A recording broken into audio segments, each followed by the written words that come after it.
जो कि पाकिस्तानी हमलों का प्रमाण है। On the night of 7th May 2025, Pakistan attempted to engage a number of military targets in northern and western India using drones and missiles. These places included Avantipura, Srinagar, Jammu, Pathankot, Amritsar, Kapurthala, Nal, Jalandhar, Ludhiana, Adhampur, Bhatinda, Chandigarh, Falodi, Uttarlai and Bhuj. These were neutralized by the integrated counter unmanned aerial system and other air defense systems. The debris of these attacks is now being recovered from a number of locations that prove the Pakistani attacks. आज सुबह भारतीय सशस्त्र बलों ने पाकिस्तान के कई स्थानों पर वायु रक्षा रडार और प्रणालियों को निशाना बनाया। भारत की प्रतिक्रिया समान क्षेत्र में समान तीव्रता के साथ की गई। यह विश्वसनीय रूप से ज्ञात हुआ कि लाहौर में स्थित एक वायु रक्षा प्रणाली को निष्क्रिय कर दिया गया। Today morning, Indian Armed Forces targeted air defense radars and systems at a number of locations in Pakistan. Indian response has been in the same domain with the same intensity as Pakistan. It has been reliably learnt that an air defense system at Lahore has been neutralized. Pakistan ने नियंत्रण रेखा पर आकरण गोलीबारी की तीव्रता बढ़ा दी है, जिसमें कुपवाड़ा, बारामूला, उरी, पुंछ, मेंढर और राजौरी क्षेत्रों में मोर्टार और भारी तोपखाने का इस्तेमाल किया जा रहा है। Pakistan has increased the intensity of its unprovoked firing across the line of control using mortar and heavy calibre artilleries in areas in Kupwara, Baramulla, Uri, Poonch, Mendhar and Rajouri sectors in Jammu and Kashmir. 16 innocent lives have been lost, including 3 women and 5 children, due to the Pakistani firing. Here too, India was compelled to respond to bring mortar and artillery fire from Pakistan to a halt. Indian Armed Forces reiterate their commitment to non-escalation, provided it is respected by the Pakistan military. Jai Hind.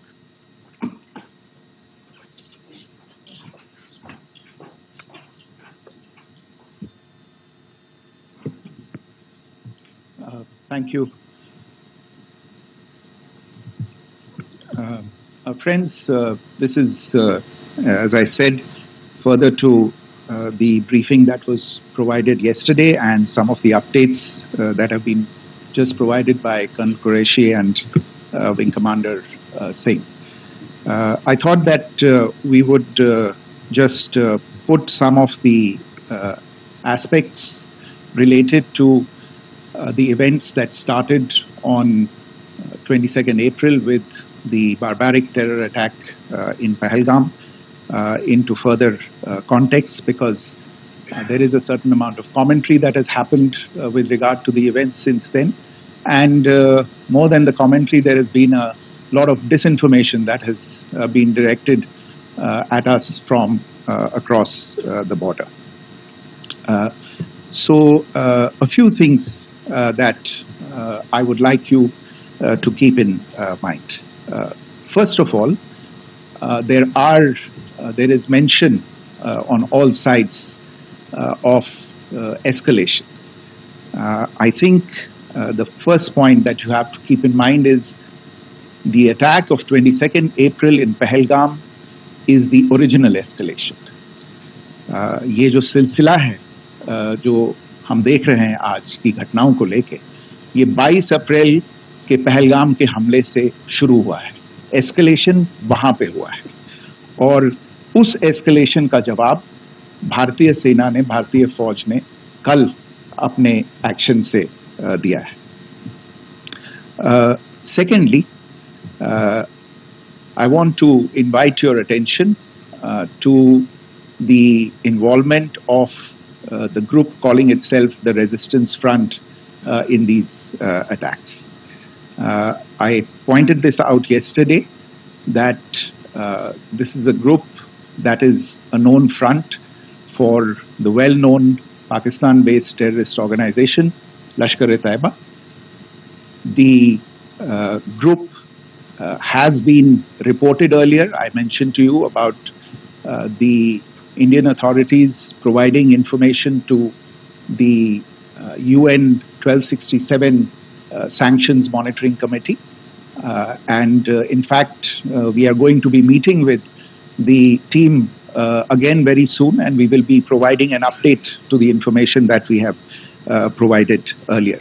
But what is interesting, दिलचस्प बात यह है कि संयुक्त राष्ट्र की सुरक्षा समिति में जब पहलगाम के हमले को लेके एक प्रेस वक्तव्य जारी करने की बात चल रही थी, तो आप सोचिए किस देश ने टीआरएफ का, द रेजिस्टेंस फ्रंट का उसमें मेंशन किया जाना, उसको अपोज किया, पाकिस्तान ने.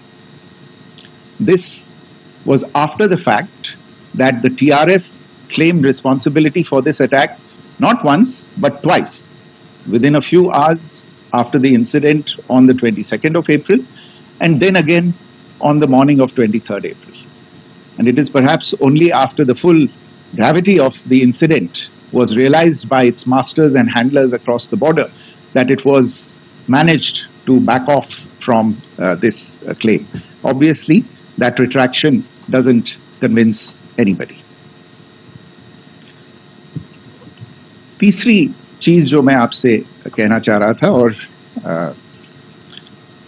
कर्नल कुरैशी और विंग कमांडर सिंह ने कल भी बड़े स्पष्ट शब्दों में और आज भी आपसे ये बात साझा की है. जो भारतीय रिस्पॉन्स है वो नॉन एस्केलेटरी है, प्रिसाइज है, सटीक है, मेजर्ड है और कंसिडर्ड है. Our intention has not been to escalate matters. We are only responding to the original escalation, as I said, and our response has been targeted, precise, controlled and measured. Only no military targets have been selected. Only terrorist infrastructure in Pakistan has been hit. Now, there are, as I said, a number of issues that have been raised in commentaries, and there's a lot of, as I said, unfounded disinformation and fabrication that has come from across the border. And I would just like to use this opportunity to set the record straight on some of these issues.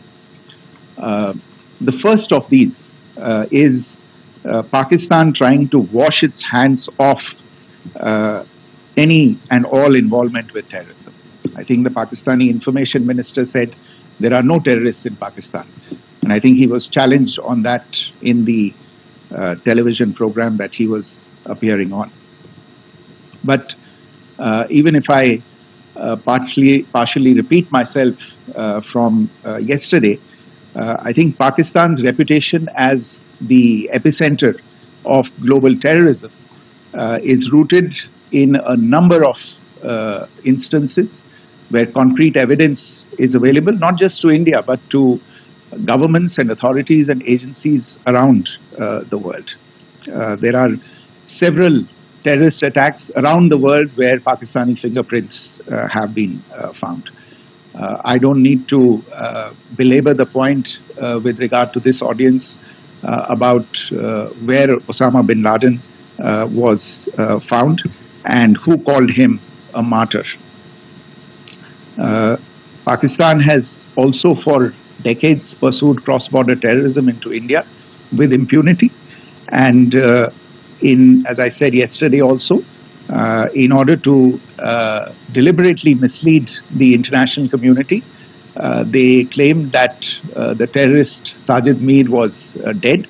They came under pressure, and Sajid Mir was then brought back to life, arrested, and is now apparently in Pakistani custody. Pakistan is also home to a very large number of UN proscribed as well as UN proscribed terrorists as well as terrorists proscribed by a number of other governments in the world, including, of course, the Lashkar-e-Taiba and the Jaish-e-Mohammed, as well as their leaders, Masood Azhar and Hafiz Mohammed Saeed. आपने देखा होगा हाल ही में पिछले ही कुछ दिनों में पाकिस्तान के रक्षा मंत्री और उनके पूर्व विदेश मंत्री दोनों ने इस बात को माना है कि पाकिस्तान का ऐसे ग्रुप्स के साथ जो रिश्ता है वो क्या रहा है. Both the defense minister and the former foreign minister of Pakistan, I think they've done a more eloquent job of this than I could ever do in terms of describing their country's implication in international terrorism and their involvement in housing these kinds of groups. दूसरा जो विषय है वो है पाकिस्तान का जो एक दावा है कि एक इंटरनेशनल impartial investigation होना चाहिए, एक joint investigative committee होनी चाहिए. These calls for jointly investigating this heinous and barbaric attack in Pahalgam.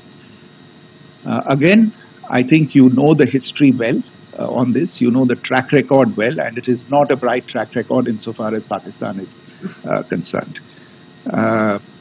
In fact, in the pursuit of justice for the victims of multiple terrorist attacks, whether it be Mumbai in 2008, but a Pakistani Lashkar-e-Taiba terrorist was captured alive, India provided extensive information and evidence related to the involvement of Pakistani terrorists in this attack.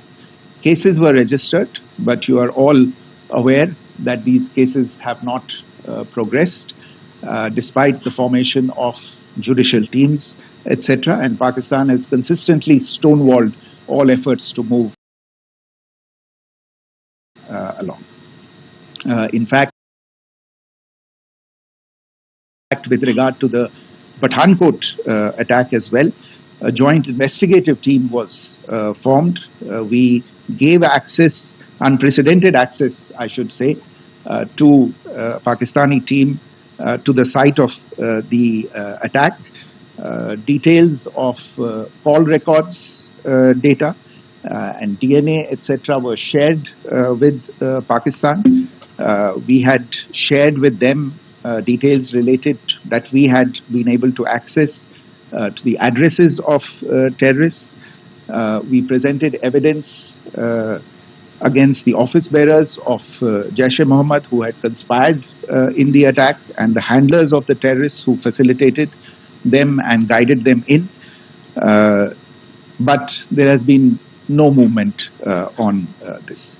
So, in all of this, I think the experience has not been positive, and it certainly doesn't give us the confidence now to take at face value Pakistani assertions of wishing to participate in a joint investigation. These are just delaying tactics. These are just stonewalling tactics. And in fact, there is reason to believe that Pakistan uses the evidence that we provide only to cover its tracks and, in fact, defend the terrorists who we are looking for and obstruct the path of investigation. A third point that I wanted to address was the claim that only civilians were killed in the strikes on the 7th of May. We have made the point very clearly that all attacks on the morning of 7th May were against carefully selected terrorist infrastructure, terrorist targets.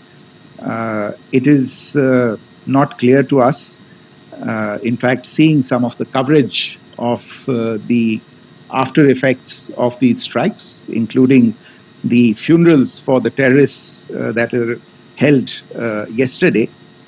I think a lot of you have seen the reports and the coverage on media. If only civilians, if any civilians were killed in these attacks, I wonder what message this picture actually sends to all of you. This is a question that is worth asking. It's also odd that the funerals of civilians are carried out with the coffins being draped in Pakistani flags and state honors being accorded. As far as we are concerned, the individuals eliminated at these facilities were terrorists. Giving terrorist state funerals may be a practice in Pakistan. Doesn't seem to make much sense to us. Pakistan has also claimed that India deliberately attacked religious sites. This is completely false again. I have made it clear that the targets were terrorist infrastructure, terrorist facilities, and locations connected clearly with incidents of cross-border terrorism into India. And it is in fact Pakistan that is misusing religious sites as a cover to in fact radicalize, direct and indoctrinate and train terrorists. In fact, contrary to what Pakistan is claiming, yesterday Pakistan launched a targeted attack on the Sikh community in the state of Jammu and Kashmir, hitting Gurdwara in Poonch and the homes of Sikh community members, which came under attack. And we know that at least 3 individuals were killed in that particular attack.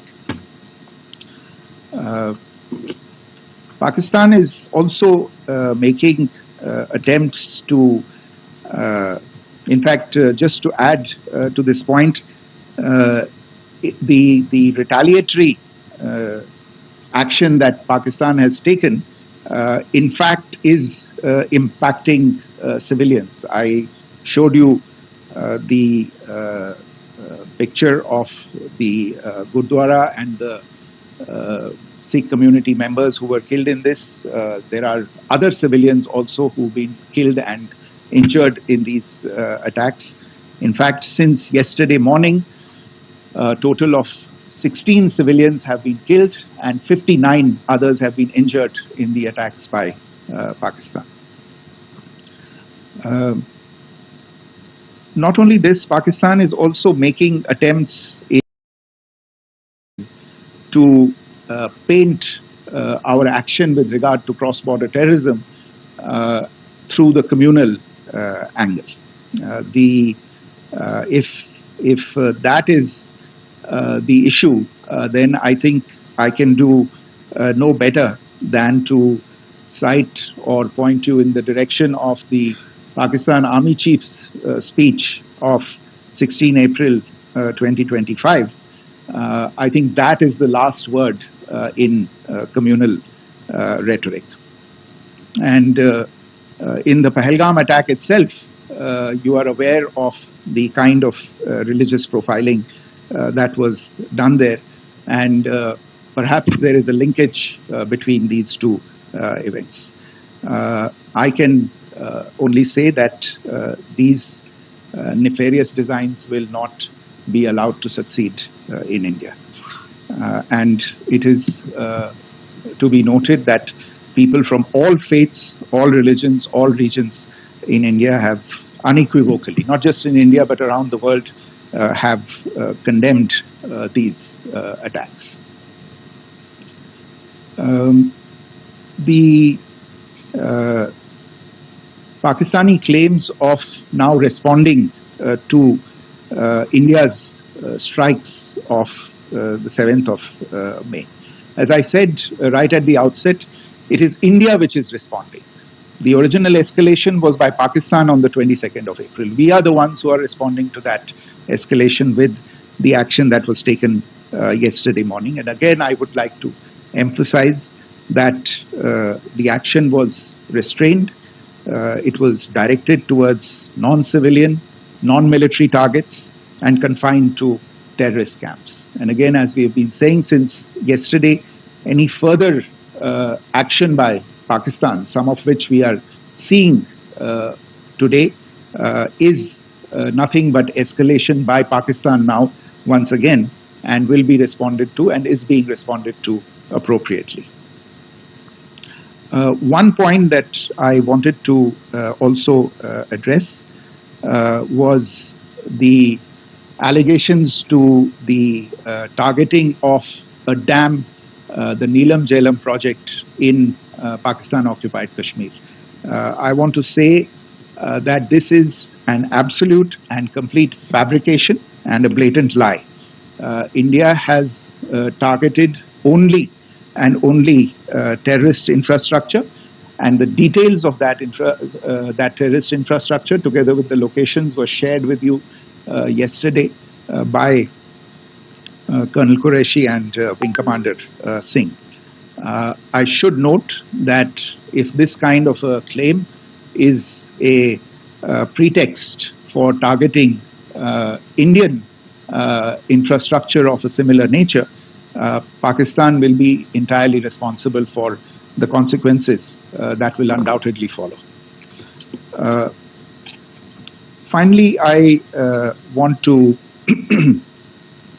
address some issues that have been raised related to the Indus Waters Treaty and the disinformation that has been raised in regard to that as well.